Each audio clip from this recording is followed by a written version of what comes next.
Hey guys, welcome back to another sports stuff video. Today we're going to be talking about the Tampa Bay Buccaneers and their offseason plan. So if you guys do enjoy, please leave a like, comment, subscribe, hit the notification bell to be notified when I post next. Let's get into this video, obviously covering the Tampa Bay Buccaneers. So, with the Tampa Bay Buccaneers, they have a really fun offseason ahead of them. They kind of, I'm going to say, overperformed, made the playoffs, competed in the playoffs pretty well.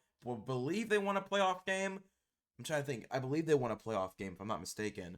But yeah, I think they have a lot of high upside when it comes to the offseason. Obviously, they have a lot of question marks. So let's start to solve their question marks. So first off, with the cuts and or trades we're going to be doing is we'll be trading Carlton Davis. So Carlton Davis, their starting corner, has been in trade rumors for quite some time now. He had 44 tackles, 2 interceptions, and 17 stops this past season. He's been average since winning the Super Bowl with Tampa Bay. Him, Sean Murphy-Bunting, and Jamel Dean, they held down the cornerback room. And in my opinion, he was the worst of all the three of them. So I was really surprised they paid him over Sean Murphy-Bunting when they did. Trade rumors have swirled since week 1. There was a lot of traction that he might get traded at the trade deadline. Obviously, never ended up happening. But you can save $14 million, trade him in the offseason. I do think he has some trade value. I think there are teams that are going to be wanting him. So I decided to trade him to the Los Angeles Rams for a 2024 third-round pick. The Rams get true outside corner for their defense. Right now, it's a lot of young guys who are unproven. You can have Carlton Davis come in, a former Super Bowl winning corner who played in the Super Bowl, played well during the Super Bowl and that playoff run. Tampa Bay gets a third-round pick to start their to move on from him and still let their young guys get a chance to play. Then we're going to be cutting Russell Gage. In 2023, he tore a patella tendon in his leg, so he never actually played it down this year. Last year, he was okay. But Trey Palmer, the rookie, emerged as wide receiver 3 for this offense. I think he had like 600 yards and 8 touchdowns or something crazy like that. He's an expensive third option for a team that needs to, get cheaper at certain positions. I think he's going to get picked up elsewhere. He's going to get cut. He's going to end up on, someone's wide receiver 4 or 5. He's going to get like 400 yards, 3 touchdowns next year. And he's going to get a nice contract after that. But he saved $10 million cutting him. I think it makes too much sense. I don't see anyone trading for that contract where he's still on the hook for, I think it was, what was it? It was 3 for 35, I think it was, or 3 for 30. But he saved $10 million cutting him. I think it makes too much sense. They can move on from him, and they can move on gracefully.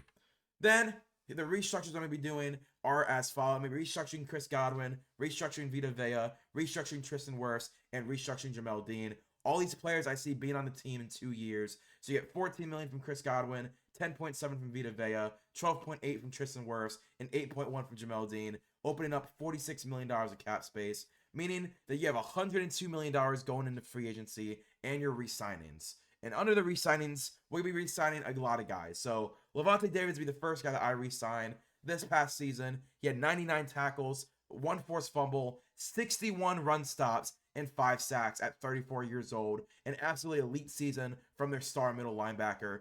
In my opinion, he's still a top 15-ish middle linebacker. If he hit free agency, any Super Bowl contender would pick him up on a multi-year deal immediately. Team is still playing great despite post-Brady. Baker Mayfield came in, played really well for them. This defense is still clicking. I want to keep this core together as much as I can, and Lavonte David is part of that core. You can get him for a cheaper contract due to his age, so I decided to give him a 2-year, $10 million deal, $6.5 million guaranteed, 65% guaranteed for Lavonte David. Then, obviously, we'll be re-signing Baker Mayfield. Baker Mayfield had 4,000 yards, 28 touchdowns, and 10 interceptions this past season. He had a great season. There's no ifs, ands, or buts about it. Baker had a great season this past season.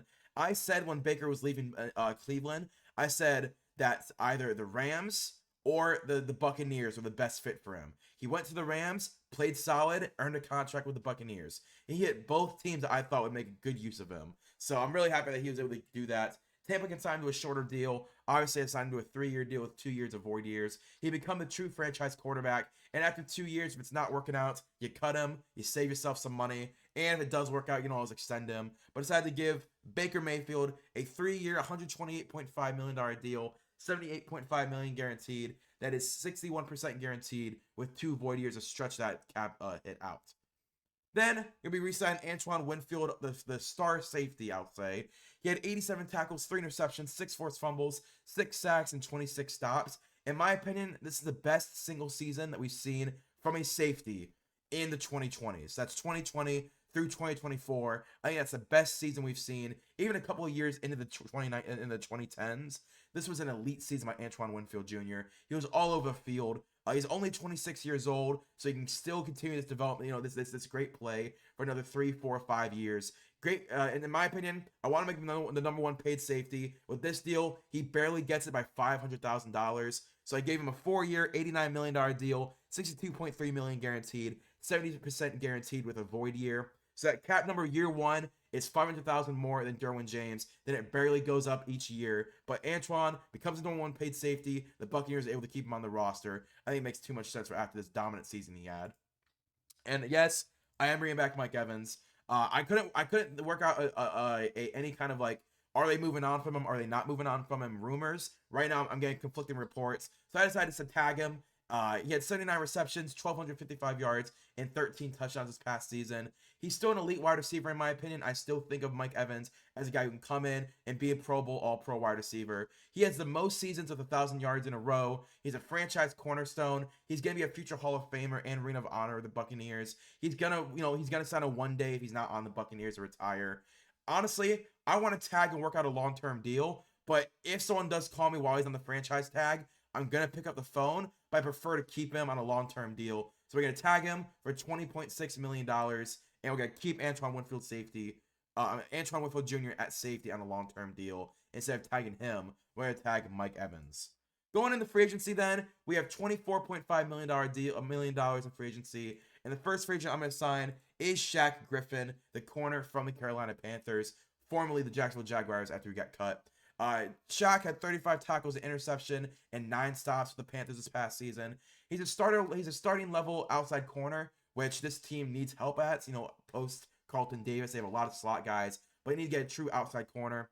He hasn't been the same since leaving Seattle. He went to Jacksonville, had like 1 year with them. It didn't really work out. They decided to cut him. He can rebound his value for a playoff team. This team can easily win the NFC South. I think Shaq Griffin can go, compete, and hopefully rebound his value and get another deal in the offseason. I think it's great value for what Shaq Griffin can offer you. He's played really good before. I think he's kind of settled after he got his money, and now he can rebound that value and get another contract, 1 year for $4 million. Next, we have Tristan Colon, the guard center from Arizona Cardinals. This year, he had a 60 PFF grade, 69 pass blocking, 56 run blocking, 1 penalty, and 2 sacks. I don't think a lot of people have heard of Tristan Colon. He was on the Ravens for the first 2 years of his career, went to the Cardinals. He's a solid left guard for Arizona this year. He did get injured, but when he was playing pretty solid for them. He's an athletic guard. He's not one of those just stand up and he can't move around. He is a pretty athletic guard for his size. You can get him for dirt cheap. I think he's going to overperform day one. If he had to start week 1, I don't think I'd be scared of him starting. Obviously, he can always get better, but in my opinion, I think Tristan Colon is enough of a guard to start week 1, and I decided to move on from my interior of the offensive line, and Tristan Colon's going to come in and replace them, and he's experienced at guard and center. So signed him to a 2-year, $4.5 million deal, $3 million guaranteed. That is 66% guaranteed for Tristan Colon. Then the next sign we'll be doing is Brian Allen from the Los Angeles Rams, who's a free agent.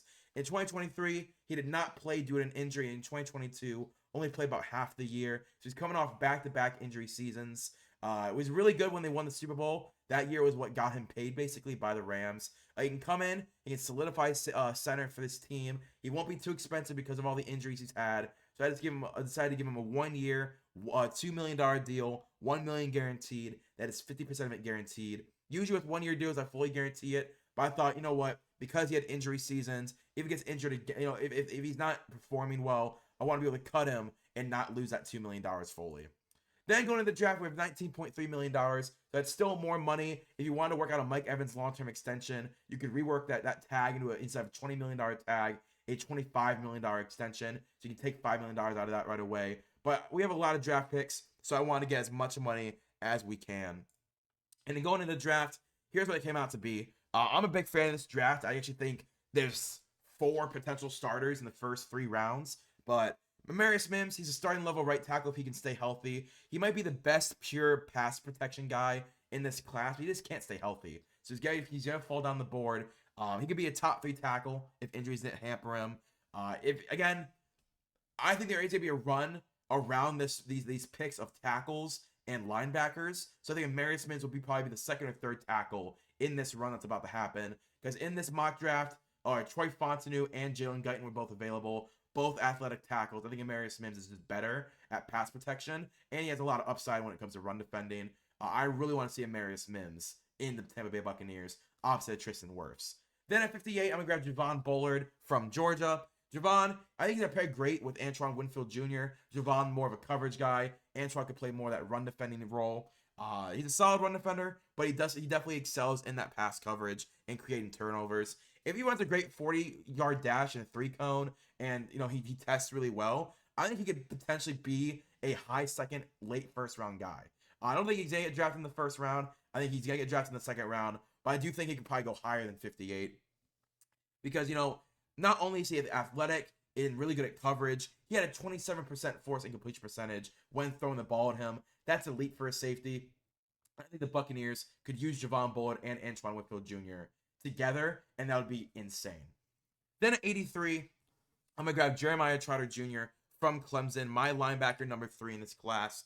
Jeremiah, he's an amazing coverage linebacker, might be the best pure coverage guy in the draft. I don't see him making it to 83. I have him more as a first round, but probably be drafting the second round guy. No way he makes it to the third round. If he does, that's amazing value. He's undersized, but that doesn't hinder him. I think he can learn a lot from Levante David. So I'd have Levante David, Jeremiah Trotter at linebacker, and you have KJ Britt, who started last year, played pretty well. So you have Jeremiah Trotter as that third linebacker. We let Devin White walk. I think Jeremiah Trotter can come in and eventually replace Levante David. Then at 89, I'm going to grab Mason McCormick from South Dakota State. McCormick, 6'5", 315, didn't allow a sack this year against pretty good competition. Was one of the best left guards, period, in college football. He just dominated at the position. He excels in run blocking, but he's still a great pass blocker as well. He can come in and start day one potentially. Him and Tristan Colin can come in, fight for who's going to start at guard because Cade Moak is still there. I don't know why I couldn't say that word. Cade Moak. You have Mason McCormick and Tristan Colin fight for that starting left guard spot. And I think that'd be an interesting battle to see. I think Mason McCormick would probably come out on top. So that's 4 starters, in my opinion, in the first 4 picks. Then Kalen Carson at 127. Carson, in my opinion, he let too many touchdowns in coverage, but he's a really good run defender. So I can see them moving him into a slot corner role where he's not really going up against wide receiver 1s and 2s and, the number 1 tight ends. He's going up against the guys that, aren't going to be getting the touchdowns most of the time when it comes to, like, long, deep plays. I think he does have a role when it comes to minutes. A really good run defender is always good to have. I see more of it as a lengthy slot in a first and second down pass coverage set to where he stops the run the first and second down, then gets off the field for third and fourth down. That's where I see Kalen Carson year 1 being at. Maybe he can develop as a deep ball threat when it comes to defending that. But as of right now, Kalen Carson isn't that. Tanner McLaughlin from Arizona. He's a really solid receiving tight end. He had 1,000 yards and 12 touchdowns. Was it 8? I think it was 8 touchdowns the last 2 years. He forces missed tackles when the ball's in his hands. He gets that stiff arm down and pushes them in the ground. Really strong arms. I think Tanner McLaughlin in the 6th round could be a really interesting draft pick because he's 6'5", so there's a chance he can move the wide receiver. But him and Cade Oten at tight end would be an interesting receiving tight end option. Then at 244, grabbing Sam Hartman to be my backup quarterback of the future. Sam, he's a solid deep ball thrower. He's a C+ version of what Baker was when he was coming out. I don't think Sam is as athletic, but I think when when he has time to throw, Sam Hartman is a very accurate deep ball thrower. And I think there is, a future of that in the NFL. Maybe he can, if Baker gets hurt or if Baker, for whatever reason, can't play for a week, I think if you move Sam Hartman in year 2, year 3, I think there is a chance that he could play pretty well and earn himself a contract elsewhere. But this is a developmental backup pick. Nothing that, don't expect a starter out of him. But Easton Gibbs, though, in the 7th round, that is a guy that I think could start eventually. He had 225 tackles the last 3 years of college football. He had 4 forced incompletions this past season, which was 11th in the nation. He let up no touchdowns. He can be a really good rotation linebacker day 1, in my opinion. Maybe you hope that he can also replace Levante David, a Jeremiah Trotter, Easton Gibbs linebacker room with KJ Britt and him. Would be interesting, but I think you have a lot of hope for the future as well. He doesn't let runners get past him either, so he's a great coverage guy and a pretty good run defending guy. That's something you could definitely use in the 7th round. I don't know if he's going to start this year, but again, there's a lot of these linebackers. As I said in my linebacker ranking video, it's very top heavy and very bottom heavy, and no one really in the middle. So it's gonna be a lot of guys that are, undersized, have a problem in their game, but like Easton Gibbs is good all arounds, but not elite or great. But all the guys up here are elite and great. Then there's, Maurice Tiafoe, right? And then there's Liam Eichenberg, and a bunch of guys from smaller schools that aren't getting the coverage that they deserve, that are gonna be really good for you in rotation. I think Easton Gibbs is one of those guys. But yeah, if you guys enjoy, please do like, comment, subscribe. I think that's one of my favorite drafts I've done. 4 starters in the first 4 picks. You have Easton Gibbs, who can develop. You have Tanner McLaughlin, who could be a rotational tight end. Kalen Carson, I could see as a rotational slot guy. I think it's really interesting. I think that the Tampa Bay Buccaneers would be very happy with that, in tandem with keeping their core guys and signing guys who could be cheap, high upside. I think it makes a lot of sense where the Buccaneers are at. But if you guys enjoy, please leave a like, comment, subscribe, hit the notification button to be notified when I post next. And I'll see you guys later. Peace and bye.